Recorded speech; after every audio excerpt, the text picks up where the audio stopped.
The Krull hegemony had spent 15 standard cycles subjugating the Galactic Alliance. One by one, great civilizations had fallen. The crystalline lumini, the collective consciousness of the mire, even the technologically advanced Telosians. Their fleets shattered, their worlds occupied, their leadership capitulated. Supreme Commander Vrock stood on the command deck of the inevitable Dominion, his flagship, and the mightiest warship ever constructed.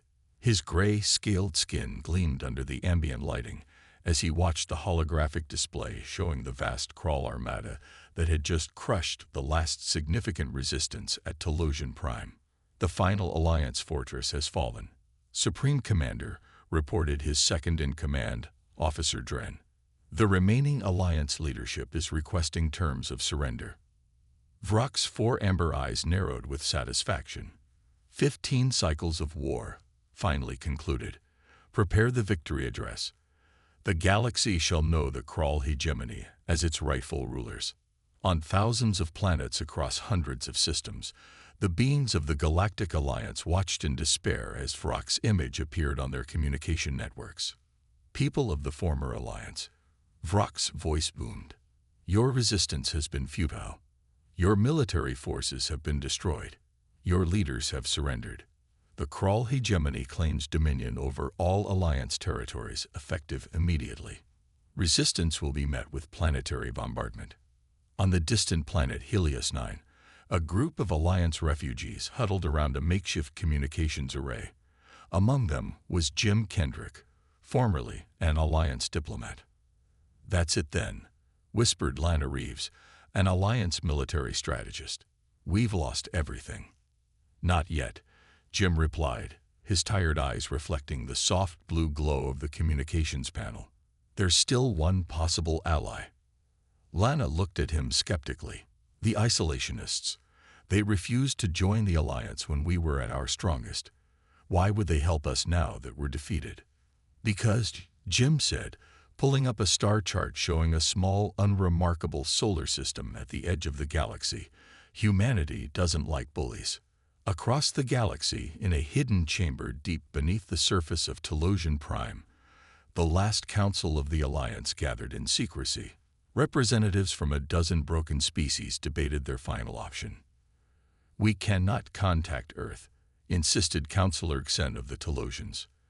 The humans are primitive, violent, and unpredictable. They are also ingenious, adaptable, and have never faced the Krull, countered Councillor Bryn of the Lumini. Their isolation has kept them safe and allowed them to develop independently. You forget the Observer reports, added Councillor Thal of the Mire.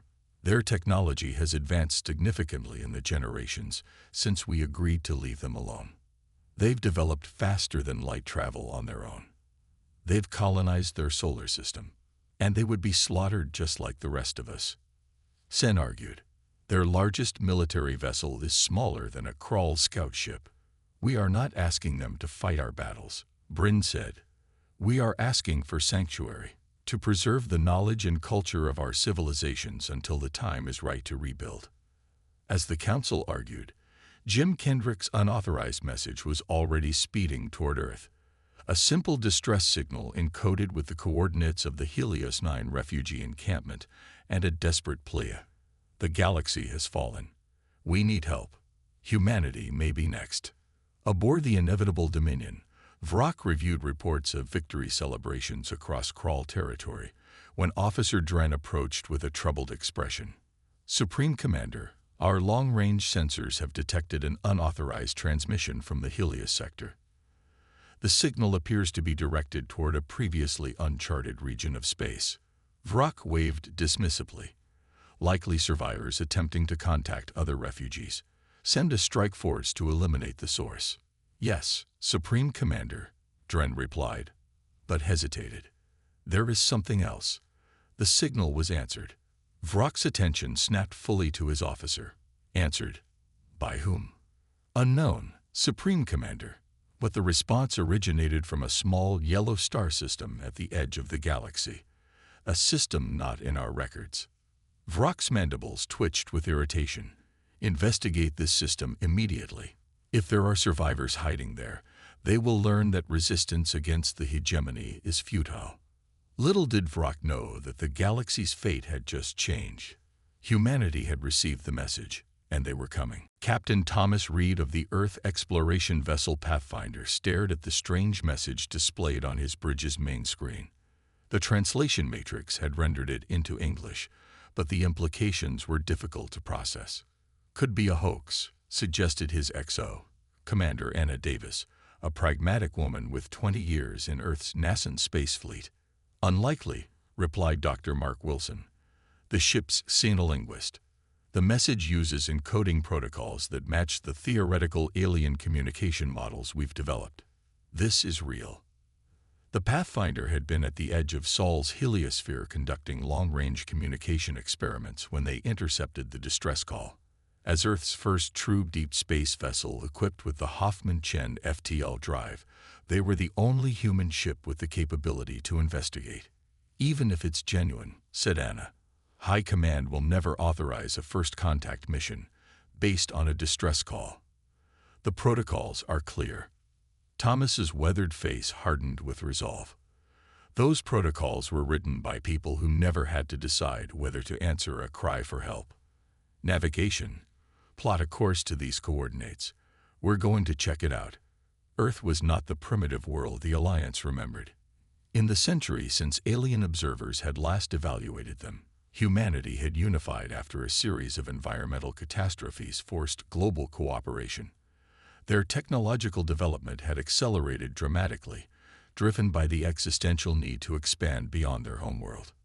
The Pathfinder arrived at Helios 9 3 days later, emerging from FTL to find a desolate world with clear signs of recent bombardment. The refugee camp was hidden in a vast cave system, protected by salvaged Alliance stealth technology. They're here, Jim Kendrick exclaimed as the sensors detected the approaching Earth vessel. I can't believe they actually came.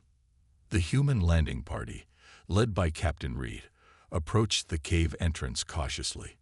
What they found inside shocked them. Hundreds of aliens representing at least a dozen different species, all malnourished, injured, and desperate. Jim stepped forward. Captain, I'm Jim Kendrick, former Alliance diplomat. Thank you for coming. You're our last hope. Over the next hours, the humans learned the full extent of the galactic situation. The Krull hegemony had systematically conquered the Alliance, employing overwhelming force and ruthless tactics. Earth's isolation had been its salvation. The Krull didn't know humans existed. We need to get these people to safety, Thomas decided. We can evacuate the most critical cases to the Pathfinder, but we'll need more ships for everyone else. Captain, Anna warned, if what they're saying is true, bringing them back to Earth could draw the Krull's attention to us. We could be bringing extinction to our doorstep. Thomas looked around at the suffering aliens, then back to his XO. We can't leave them here to die, Commander. Besides, if these Krull are as thorough as described, they'll find Earth eventually. Better to face them on our terms than be caught unprepared. Meanwhile, a Krull strike force was rapidly approaching Helios 9. The inevitable Dominion had dispatched 3 battle cruisers to investigate the mysterious signal. Life signs detected in the northern hemisphere, reported the Krull commander. Orbital scan shows evidence of recent activity, preparing ground assault. Back on Earth, High Command received the Pathfinder's report with grave concern. Admiral Jack Monroe, commander of Earth Defense Forces, immediately called an emergency session of the Global Security Council. Ladies and gentlemen, he addressed the assembled world leaders, we are no longer alone in the universe, and our first contact is with refugees from a war we didn't know was happening. Captain Reed is requesting emergency evacuation support and asylum for these aliens. This is precisely why we have first contact protocols, argued the European representative. We cannot risk our planet's security based on one captain's judgment. With respect, countered Admiral Monroe, the protocols never envisioned this scenario. If Captain Reed's report is accurate, there's a hostile force out there that has conquered most of the galaxy. They'll find us eventually, and when they do, we'll need all the intelligence these refugees can provide. The debate continued, but the decision was ultimately inevitable. Earth had spent generations preparing for cosmic threats, developing technologies and strategies with the assumption that humanity might one day face hostile aliens. Now that day had come. "Deploy the emergency response fleet," ordered the council chairwoman finally. "Initiate Protocol Omega. As of this moment, Earth is at war." On Helios 9, the refugees worked frantically with the Pathfinder's crew to prepare for evacuation. They had begun loading the most vulnerable onto shuttles when the perimeter sensors blared a warning. "3 crawl vessels in orbit," shouted Lena. "Ground forces deploying." Captain Reed activated his comm link. "Pathfinder, we need immediate extraction and defensive support." "Captain," his ship's AI responded calmly, "3 unidentified vessels have entered the system. They appear to be heavily armed and are deploying smaller craft to the surface." Thomas turned to Jim, determination in his eyes. "Looks like we're about to meet the crawl. Get your people ready to move. We'll buy you time." As the humans prepared to face their first alien enemy, none of them realized they were about to change the course of galactic history. The crawl thought they had achieved total victory. They were wrong. The Pathfinder rose from the surface of Helios 9, its experimental shields glowing as it accelerated toward the crawl battlecruisers. Though outmatched in size and firepower, the Earth vessel possessed technologies the crawl had never encountered. The fruits of humanity's independent development. "All hands, battle stations," Thomas ordered over the ship-wide comm. "This is not a drill. We are engaging hostile forces to protect the evacuation." On the bridge, Weapons Officer Lieutenant Pete Daniels studied the tactical display. "Captain, their ships are significantly larger than ours, but I'm detecting vulnerabilities in their shield configurations. Their technology seems inefficient." This was the unexpected advantage of humanity's isolation. While the Galactic Alliance had developed technologies along established paradigms, and the crawl had simply adapted and improved upon captured Alliance designs, humans had taken entirely different approaches to solving the same problems. "Target their propulsion systems," Thomas ordered. "We don't need to destroy them.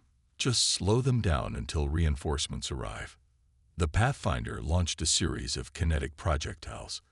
Simple tungsten rods accelerated to near-relativistic speeds.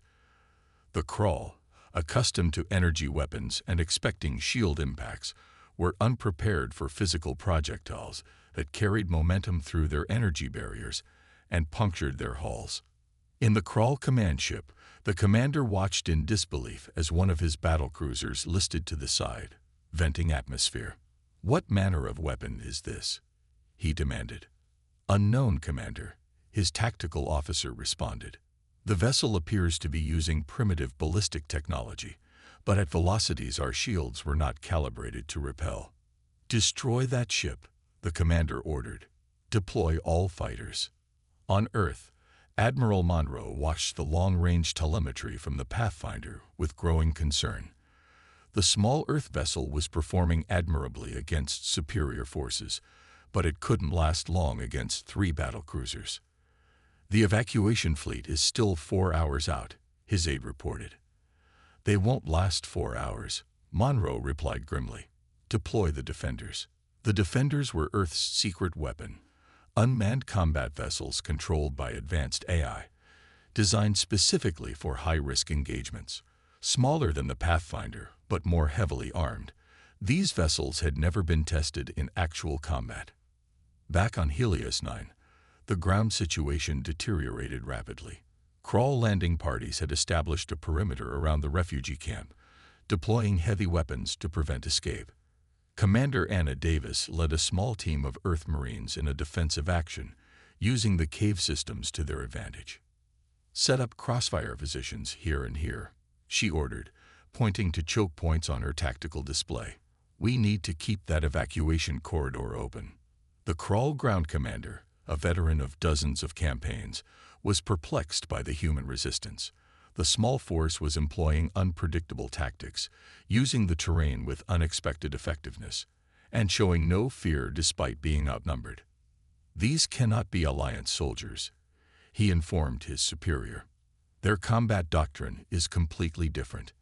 In orbit, the Pathfinder executed a desperate maneuver, diving between two crawl cruisers and causing them to fire upon each other when their targeting systems locked onto the fast-moving Earth ship. "Shields at 18%, Captain," reported the engineering officer. "We can't take another direct hit." "Evasive pattern Delta," Thomas ordered. "Continue to target their weapon systems."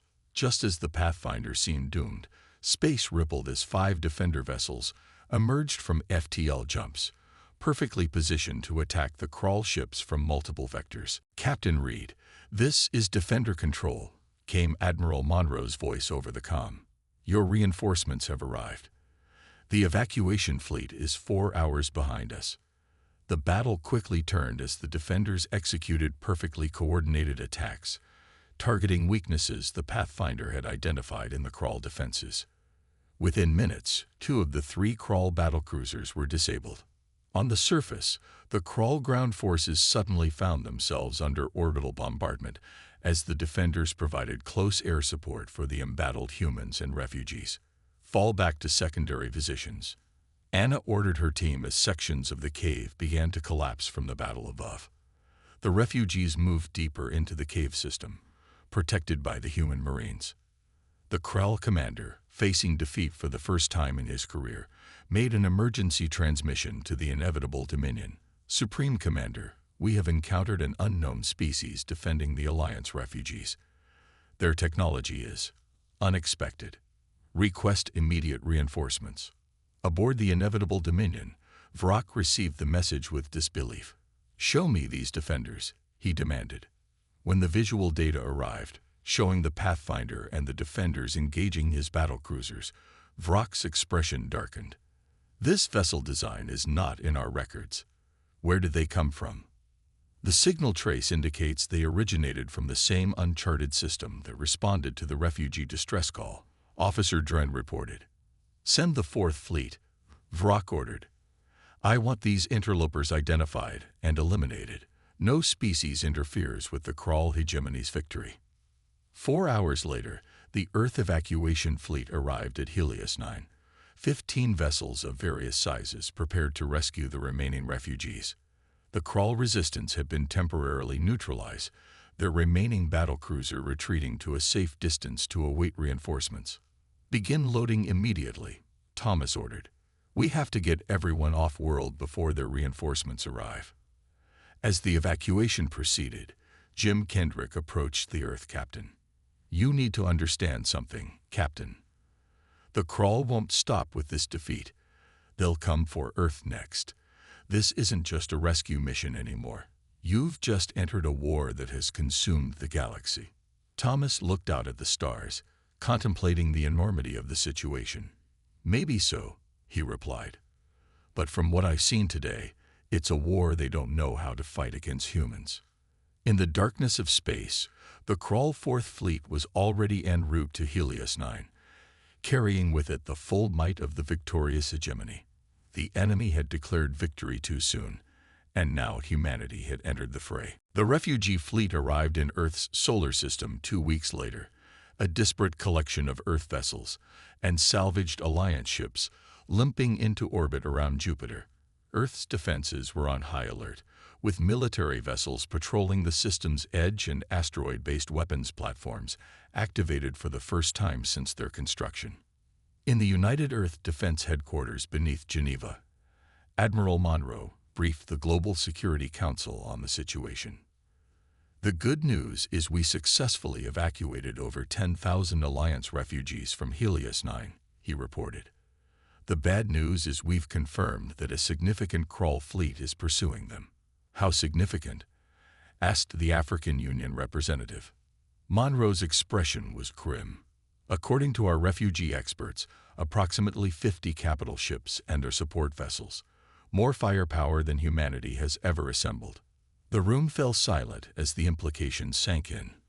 "What are our options?" the council chairwoman finally asked. Dr. Helen Grant, Earth's leading xenobiologist, stepped forward.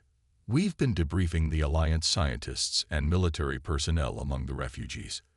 The Crawl have clear technological advantages in some areas, particularly in terms of scale and energy output. However, they've grown complacent. Complacent how? Asked Monroe. The Crawl have been fighting the same enemy for 15 cycles, using captured and adapted Alliance technology. They haven't needed to innovate because they've been winning with brute force. Meanwhile, humanity has developed entirely different technological solutions to similar problems. On the holographic display, Dr. Grant brought up a comparison of Crawl and human weapon systems. The Crawl rely heavily on energy weapons that their shields are designed to counter. Our kinetic weapons bypass their defenses. They use standardized communication protocols that our AI systems can now decrypt. Their tactics are predictable because they've never faced a significant defeat. So we have surprise on our side, said Monroe. But for how long? Not just surprise, interjected Jim Kendrick, who had been invited to the meeting as the senior Alliance representative. You have something the Alliance lost long ago: unity of purpose. The Alliance was a collection of species with different priorities and agendas. Earth stands as one. In the Jupiter orbital shipyards, humanity prepared for war with unmatched speed and determination. The refugees provided valuable intelligence on Crawl tactics and technology, while Earth engineers worked around the clock to adapt and improve their own designs. Captain Thomas Reed, now promoted to Admiral, oversaw the integration of Alliance technology with Earth's defense systems. Anna Davis, also promoted, led the training of mixed human Alliance combat teams, developing new tactics that played to the strengths of each species. The Crawl expect us to fight like the Alliance, Thomas explained during a strategy session. They're unprepared for human asymmetric warfare. Meanwhile, on the inevitable Dominion, Supreme Commander Vrock received the latest reports from his advanced scouts. We have located the refugee fleet. They have sought shelter in an inhabited system with a yellow main sequence star, 8 planets, and numerous smaller bodies. The third planet appears to be the homeworld of the species that interfered at Helios 9. Show me, Vrock demanded. The holographic display activated, showing Earth's solar system. Scans revealed the presence of military installations throughout the system, particularly concentrated around Earth and Mars. Tactical assessment, Vrock asked. Their technology is uneven, reported his military advisor. In some areas primitive, in others surprisingly advanced. They appear to have limited FTL capability and a small fleet of capital ships. Their defensive installations are numerous but should not pose a significant challenge to our Fourth Fleet. Vrock studied the display, his 4 eyes narrowing. Something is not right. The species that attacked our forces at Helios 9 displayed unexpected capabilities. We must not underestimate them. What are your orders, Supreme Commander? Vrock considered for a moment. Send a diplomatic envoy. Demand the surrender of all Alliance refugees and the immediate submission of this new species to the hegemony. Give them 1 standard cycle to comply. If they refuse, the Fourth Fleet will reduce their defenses to ash. Back on Earth, the diplomatic message arrived and was promptly brought before the Global Security Council. They're offering us a chance to surrender, Monroe summarized. Hand over the refugees, pledge allegiance to the Crawl hegemony, and they'll spare our world after what they did to the Alliance worlds. Not a chance, the North American representative stated firmly. We'll fight. We need more time, argued the Asian Coalition representative. Our integrated defense systems aren't ready. Jim Kendrick, who had been quiet until now, spoke up. The Crawl expect either immediate surrender or a conventional defense. They don't understand humanity's capacity for deception and misdirection. We can use that. Thomas Reed nodded in agreement. We need to set a trap. Make them believe we're weaker than we are. Draw them in. Then hit them with everything we've got. A dangerous gamble, the council chairwoman said, but one I believe we must take. Draft a response to the Crawl. Tell them we need time to consider their generous offer. Ask for 3 standard cycles instead of 1. As the council adjourned, Thomas pulled Jim aside. "Do you think this will work?" Jim's expression was uncertain. "The Crawl have conquered hundreds of worlds, Admiral. They've never lost a major engagement." "Well," Thomas replied with a grim smile, "there's a first time for everything. And if there's one thing humans are good at, it's being underestimated." In orbit around Mars, the first of Earth's new hybrid warships was nearing completion. The Defiance, twice the size of the Pathfinder and incorporating the best of both human and Alliance technology, represented humanity's answer to the Crawl threat. Thomas stood on the observation deck, watching as construction drones swarmed around the massive vessel. "Will it be ready in time?" Anna asked, joining him at the viewport. "It has to be," Thomas replied, "because the Crawl are coming, and this time they're bringing their full might against us."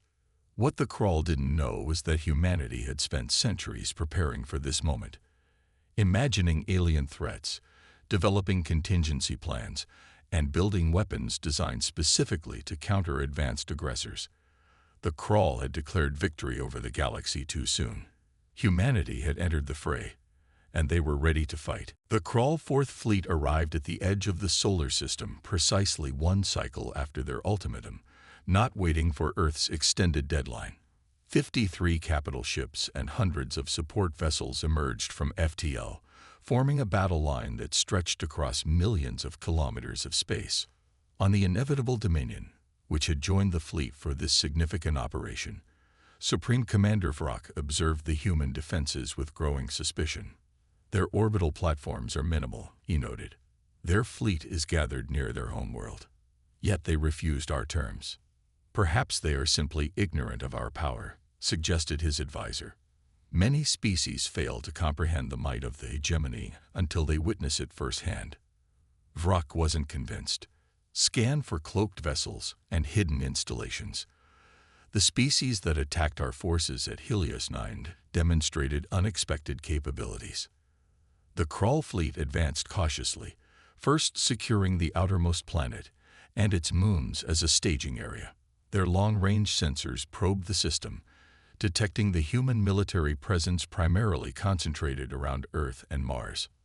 On Earth, in the UEDF Command Center, Admiral Monroe watched the Crawl deployment with Dr. Alan Foster, Earth's leading expert on military strategy.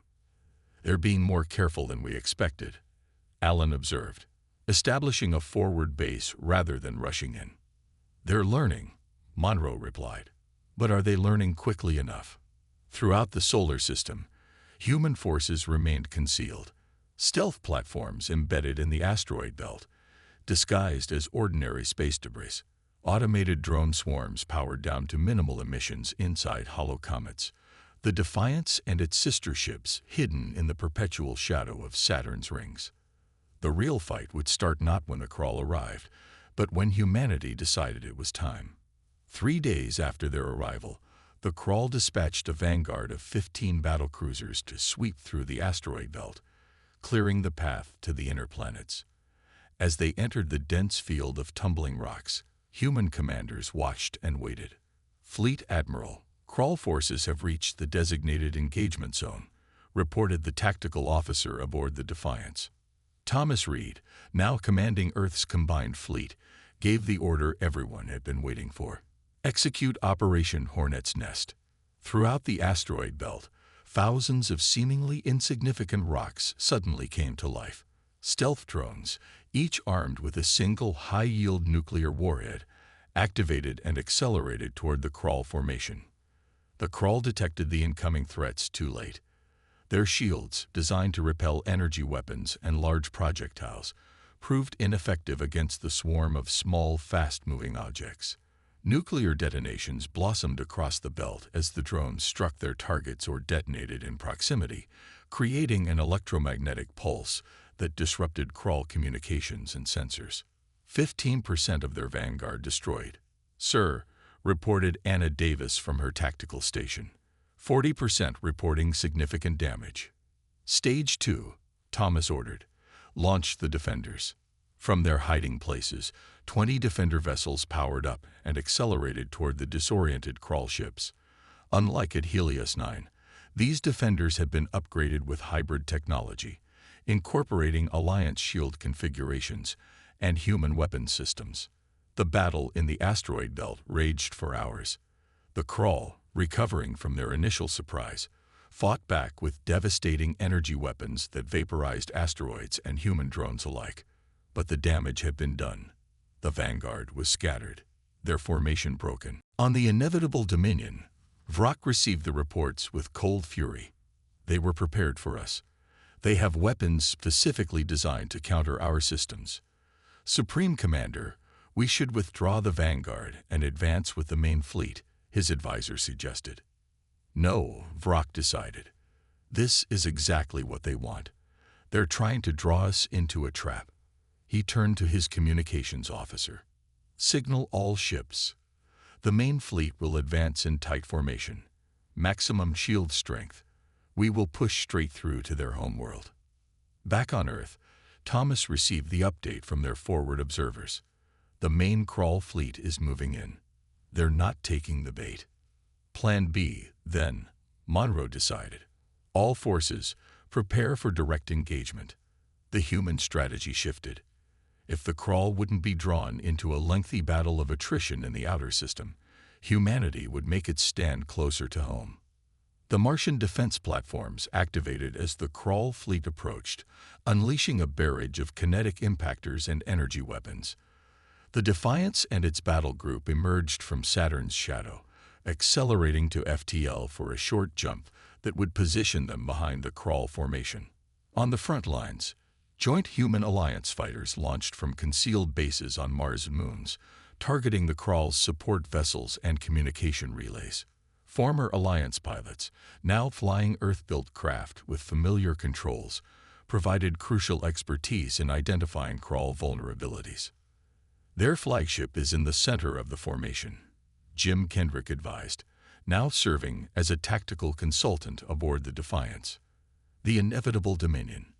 If we can take out Supreme Commander Vrock, it will throw their entire command structure into chaos. Can we reach it? Thomas asked. Jim studied the tactical display. Not directly. Their screen is too tight. But there's another way. He explained his plan, a desperate gambit that would require perfect timing and a significant sacrifice. The Defiance would use its advanced cloaking system, derived from Alliance technology, to approach the Crawl formation undetected.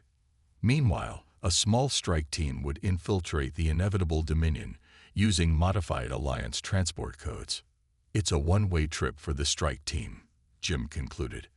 But if they can reach the command center and eliminate Vrock, the psychological impact could be decisive. Thomas looked at the tactical display, watching as the Crawl fleet methodically destroyed Earth's outer defenses despite taking heavy losses. The time for half measures had passed. Who would lead this strike team? He asked, though he already suspected the answer. I would, Jim replied. I know Crawl ship layouts, their protocols, their weaknesses, and I've spent 15 years watching them destroy everything I cared about. It's time they learned what it means to face humanity. The plan was approved. As the main battle raged around Mars, the Defiance slipped away, activating its experimental cloaking system. Jim Kendrick and a team of 12 human Special Forces operatives prepared for insertion. Remember, Jim briefed the team as they loaded into the stealth shuttle. Crawl ship security is designed to detect energy weapons. Our advantage is in using ballistic weapons and physical combat techniques they won't expect. The shuttle detached from the Defiance and accelerated toward the massive Crawl flagship, broadcasting captured Alliance identification codes. It was a desperate gamble, but humanity had entered the fray, and they would fight with every tool and tactic at their disposal. The galaxy's fate now hung in the balance, with Earth's survival dependent on whether humans could do what the Alliance had failed to accomplish for 15 cycles. Defeat the Crawl hegemony and their seemingly invincible Supreme Commander. The stealth shuttle approached the inevitable Dominion from its ventral side, using the massive flagship's own emissions to mask their approach. Inside the cramped compartment, Jim Kendrick and the 12 human Special Forces operatives performed final equipment checks. EMP charges set. Jim asked Major Bob Harris, the team leader. Armed and ready, Bob confirmed, patting the specialized devices attached to his tactical vest. One pulse should disable their internal security systems for 5 minutes. That's our window, Jim emphasized. 5 minutes to penetrate 3 decks and reach the auxiliary command center. The shuttle's pilot, Lieutenant Carol Jones, monitored her instruments carefully. Approaching docking port 7. Alliance access codes transmitting. They're accepting the codes. Commencing docking procedure. Jim wasn't surprised. The Crawl, for all their military might, had grown complacent after years of victory. They had continued using captured Alliance protocols, assuming no one would dare infiltrate their flagship during a battle. Remember, Jim told the team as they prepared to board, Crawl are physically stronger than humans, but their exoskeletons have weak points at the joints. Their vision is primarily motion-based, so slow movements in their peripheral vision can sometimes go undetected. The shuttle locked onto the docking port with a soft thud. After cycling the airlock, the team moved silently into the massive Crawl vessel. Meanwhile, the main battle around Mars had escalated to unprecedented intensity. The Crawl fleet, though suffering significant losses from Earth's unexpected defenses, continued to advance with overwhelming firepower. Mars's orbital platforms were being destroyed one by one, and the human Alliance fighters were running low on ammunition and fuel. Aboard the Defiance, now maintaining position at a safe distance from the battle, Thomas Reed and Anna Davis monitored both the main engagement and the infiltration team's progress. The Crawl are adapting to our tactics faster than expected, Anna reported. They're modifying their shield frequencies to counter our kinetic weapons. What's the status of the Earth defense grid? Thomas asked. Online and ready, but if the Crawl break through at Mars, they'll have a clear path to Earth. The grid won't hold against 50 capital ships. On the inevitable Dominion, the infiltration team had successfully penetrated the outer security perimeter.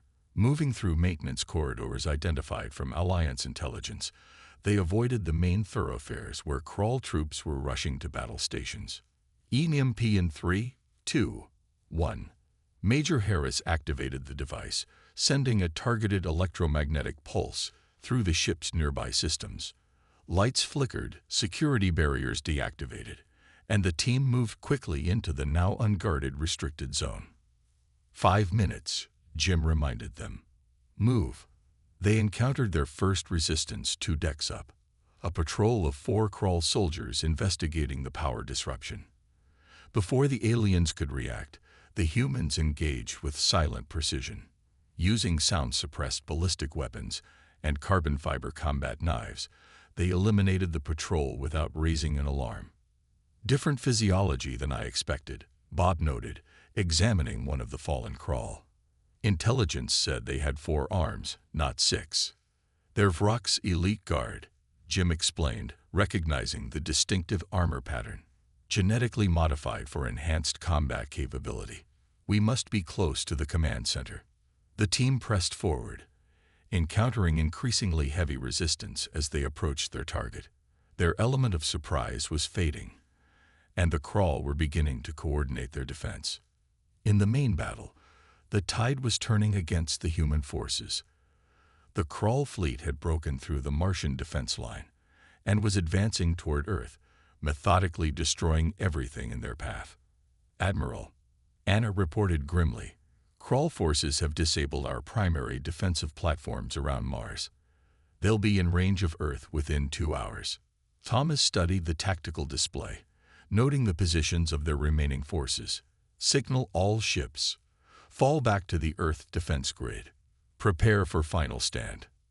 On the inevitable Dominion, the infiltration team had suffered casualties. Of the original 13, only 7 remained as they approached the auxiliary command center. Their intelligence had been wrong about the layout, forcing them to fight through additional security checkpoints. We're almost there, Jim encouraged the remaining team members. 1 more security barrier, and we're in. Major Harris checked his tactical display. 3 minutes until ship systems reset. We need to move now. They breached the final checkpoint with a controlled explosion, catching the Crawl guards by surprise. The Auxiliary Command Center, a smaller version of the main bridge used during combat operations, lay before them. Inside, a dozen Crawl officers coordinated the fleet's movements, with Supreme Commander Vrock standing at the central platform. Vrock turned as the humans burst in, his amber eyes widening with shock. Not fear, but genuine surprise that any species would dare attack him directly. "Eliminate them," he commanded, reaching for his sidearm. The humans opened fire, targeting the Crawl command staff first. The confined space erupted in chaos as energy weapons and ballistic projectiles crisscrossed the chamber. 3 more humans fell, but the remainder pressed forward, determined to complete their mission. Jim Kendrick fought his way toward Vrock, driven by 15 years of accumulated rage.